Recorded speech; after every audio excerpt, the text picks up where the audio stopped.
Hi, this is Willpower Astrology, and I am Will. I'm gonna turn this light down, Mama. Okay. Mhm.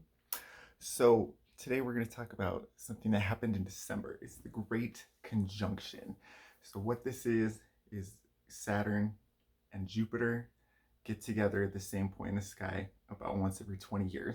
And this last one was significant because it was very astronomically close. They appear to visually be one star in the sky. I'll attach a picture of it um, when I post this bitch right here. But we're going to talk about the Great Conjunction.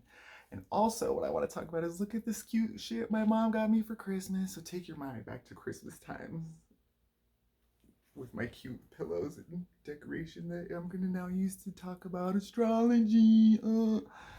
It's the tarot cards, get it? All right, anyway. So around Christmas times, it was the Great Conjunction. It took place on December, got my little notes here that I'm reading out of. It took place on December 21st. Beep, beep, beep, beep, boop. Yep. Great Conjunction, 0 degrees Aquarius. Yep, December 21st. Okay, so what happens is that Jupiter makes 1 year cycles through.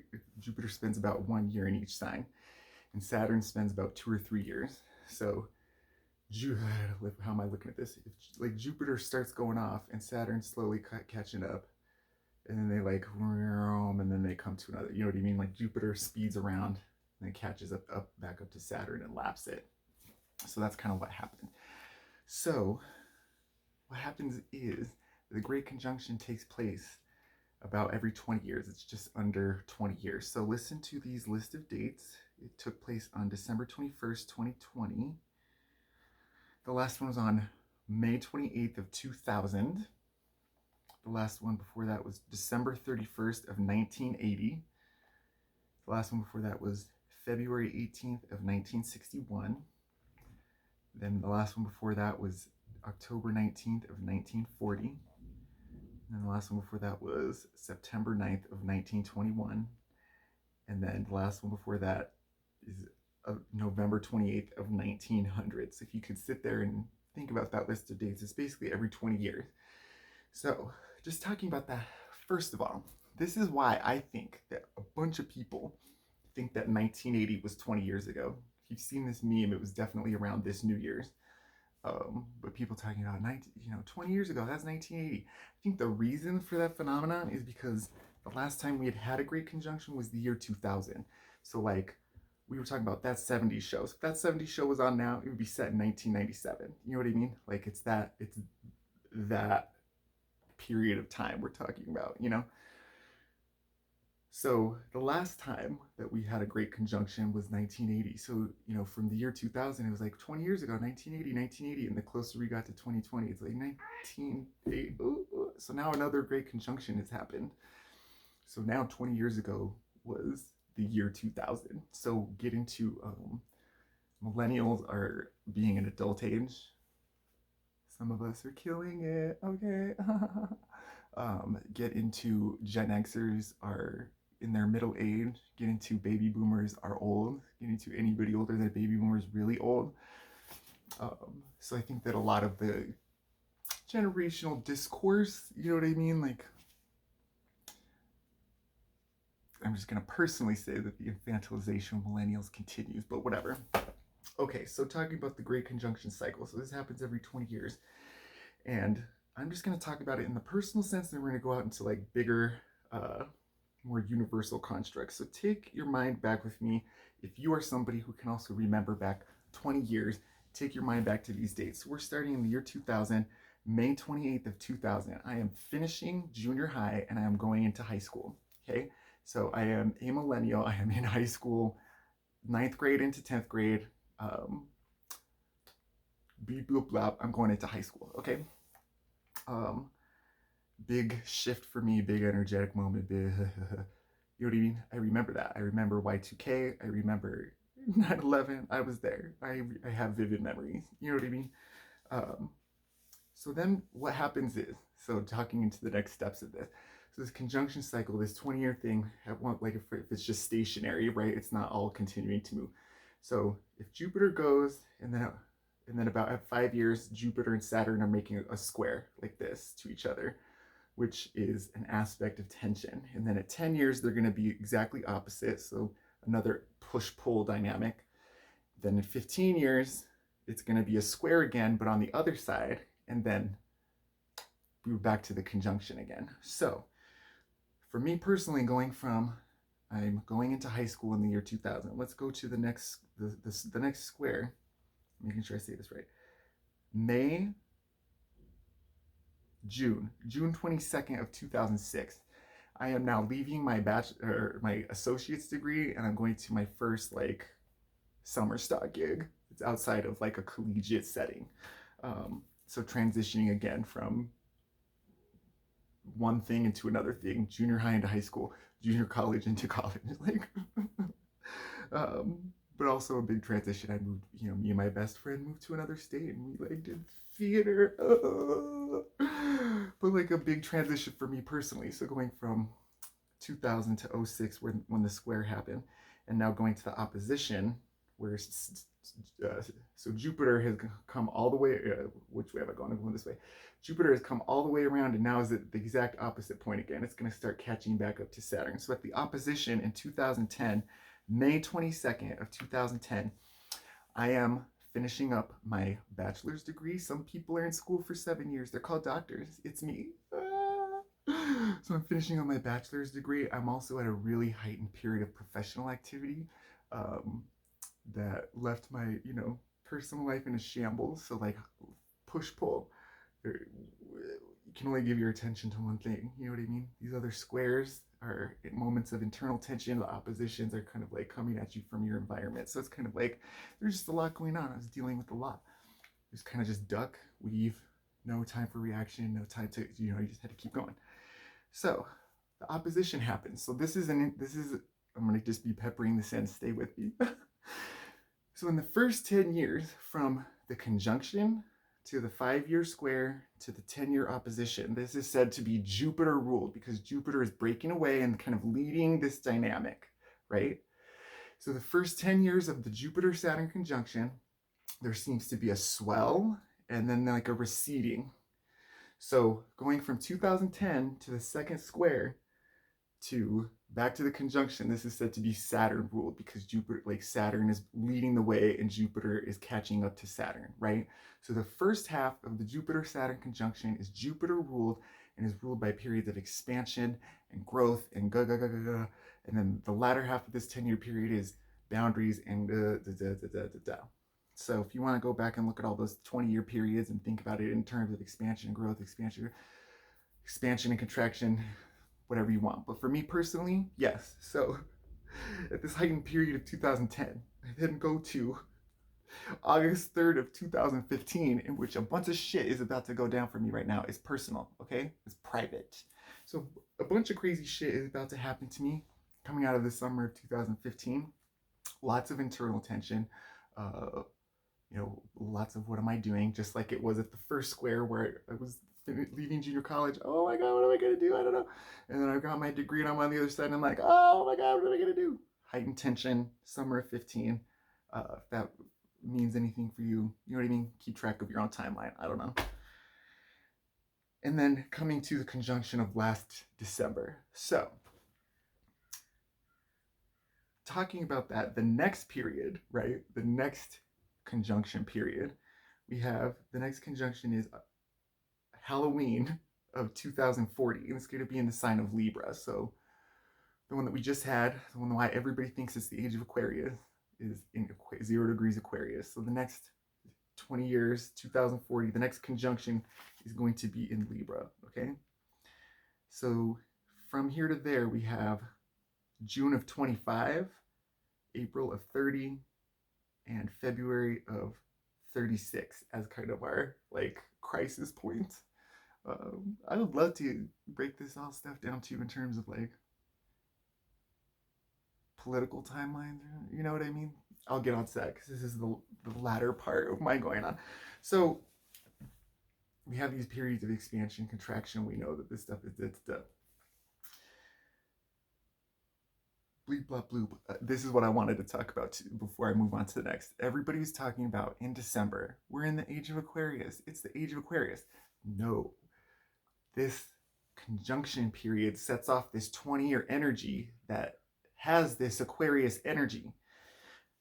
But Aquarius is not all, sunshine and happy, hippies dancing in hair or whatever, let the sun shine in. Aquarius is like people power, um, populism in all its many shapes and sizes and forms.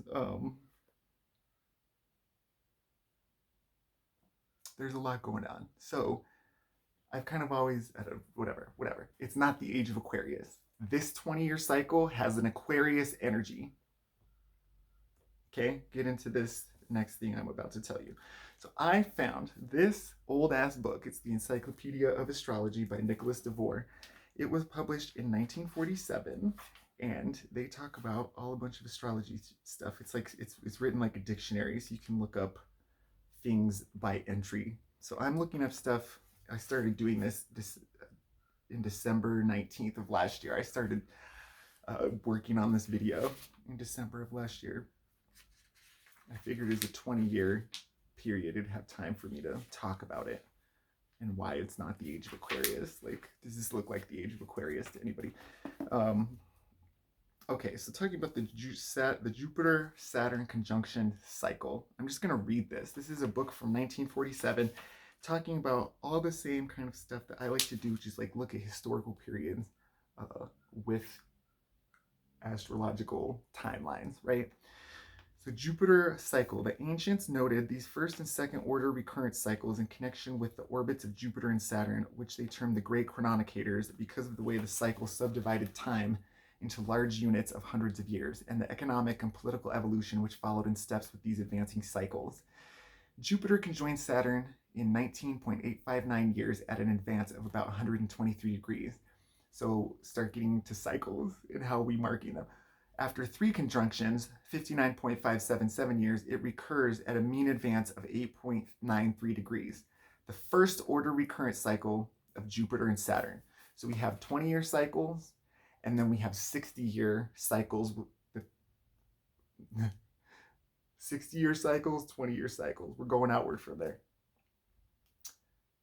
With this 9-degree advance, every 60 years, in 40 conjunctions, the advance moves around the circle, and in 794.37 years, returns to within 0.93 degrees of the starting point, which is the second order recurrent cycle.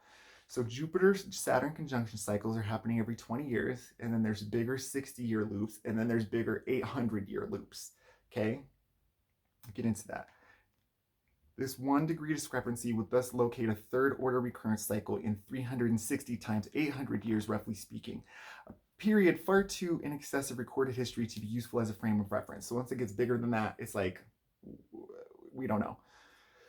So the first order recurrent cycle of Jupiter and Saturn, 59.577 years, is probably the 60-year cycle of which the ancients spoke so much about, the period of social lag, or the time between the introduction of a new invention or social innovation, Uranus, and its adoption and spread on the institutional level of organized society, Jupiter-Saturn.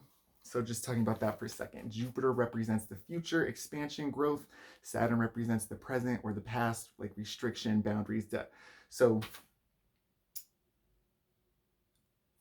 these big ideas crack through on a Uranus, which rules Aquarius level, breakthrough, ideas, future. But then Jupiter-Saturn is how fast humans take to like catch up to that brilliant idea, right? Okay, I'm just gonna keep talking, reading out of this 80-year-old book.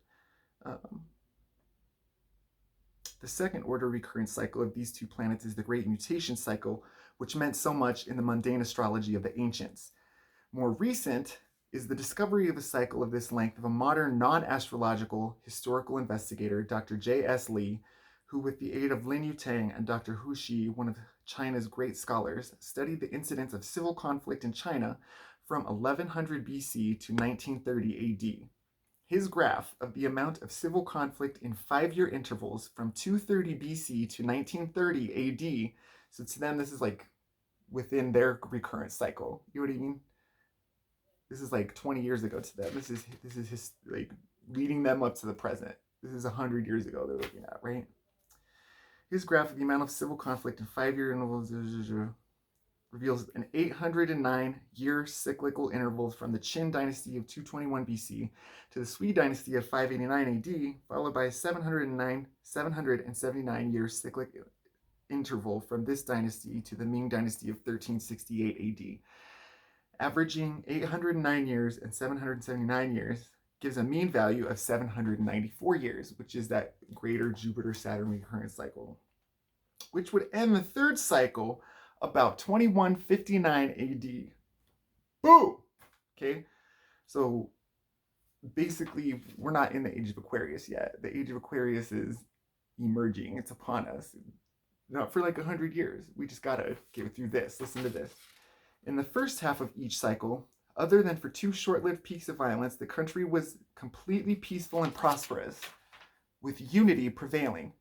In the second halves, there are 5 peaks of violence and no interval of sustained peace. The start of each of the 3 cycles was marked by great building and engineering activities. In the Qin, by the Great Wall and huge palaces. In the Sui, by the Grand Canal and huge palaces. In the Ming, by the rebuilding of the Great Wall and several systems of canals. Notable astrologically is the fact that the first Jupiter-Saturn conjunction in a water sign, Scorpio, occurred 3 years before the Qin dynasty, 18 years before the Sui dynasty, and 3 years before the Ming dynasty. The change of element, in this case from air to water, was anciently termed the trigonalis and deemed to be of prime political and economic import. According to Ralph Crom, the conjunction of 1365 occurred on November 1st at 7 degrees Scorpio. Dr. Lee has thus confirmed regarding the Jupiter-Saturn rhythm that when the conjunctions are in water and fire, all is well, while in earth and air, all is not so well. Thus it can be inferred that in the first half, Jupiter predominates and in the second half, Saturn. This indicates that the astrological study of the broader influences which affect the rise and fall of civilization is best approached through recurrent cycles of position in relation to the major planets. So basically what they're saying is, in these like 800-year intervals, it starts off like I was saying with these 20-year square opposition, and then it wraps up to the second squared conjunction. Like these 20-year cycles are Jupiter ruled and then Saturn ruled, or expansion and contraction, these 800-year intervals are as well. So while we're in the first half, which is fire and water signs, peace. While we're in the second half, air signs like Aquarius and Earth. So Earth and air signs. So we're in the latter half of this larger recurrent cycle of Jupiter-Saturn energy. So this is wartime. Like it's escalation until we reach that 2159 era. Like, unfortunately, you know what I mean? And like, anyway, no, let me finish this thought. So we've just changed. So the conjunction in 2000, since that vibe we've been rocking since the year 2000 is Taurus, which is about value, money, possessions, worth, my stuff, my things, mine, right? So now the energy of Aquarius is ours. I'm providing relief. Aquarius is an air sign, but it's about the people. It's water bearer. It's relief. I'm providing relief to the people. So we've just witnessed the greatest uprising in human history, basically in conjunction with the Great Conjunction of Aquarius, people power. So like what we've got going on is people power, and what we need to do is people power. And if you're not doing people power, then I don't know what you're doing. If you're doing money, I don't know what that is. If you're doing, any of these other things, I don't know what that is. But so I think the reason why people think it's the age of Aquarius is this is the first conjunction since the whole 20th century that is in an air sign besides one. So from the start of 1900 was in Capricorn, 1921 was in Virgo, 1940 was in Taurus, 1961 was in Capricorn again. Then 1980, we changed with Libra. The Great Conjunction was in Libra. And then in the year 2000, it was in Taurus again. So now that we're changing from an earth sign Taurus to an air sign of Aquarius, this is part of that latter half of the greater recurrent cycle of Jupiter conjunction, Jupiter-Saturn conjunctions. So anyway, just, you know, I'm not like comforted by much astrology sometimes, but it's all there. And they've been known about it since the 40s. They already knew. They already looked it up. You know what I mean? The original Wikipedia books. Um, what else? Oh, you know what's a fun timeline is last summer they were talking about how much we need to do about climate change in order to make any impact in the next 10 years. There's this like, I was reading this. Of course, I can't cite it. Of course, I'm just being like a dummy talking about it. But, you know, my personal Jupiter's in Aquarius, and even though it just shifted into Pisces, part of my thing is I need to share my learning, even though it's not perfect. Perfection is not the goal. Sharing learning is, or sharing perspective is, you know?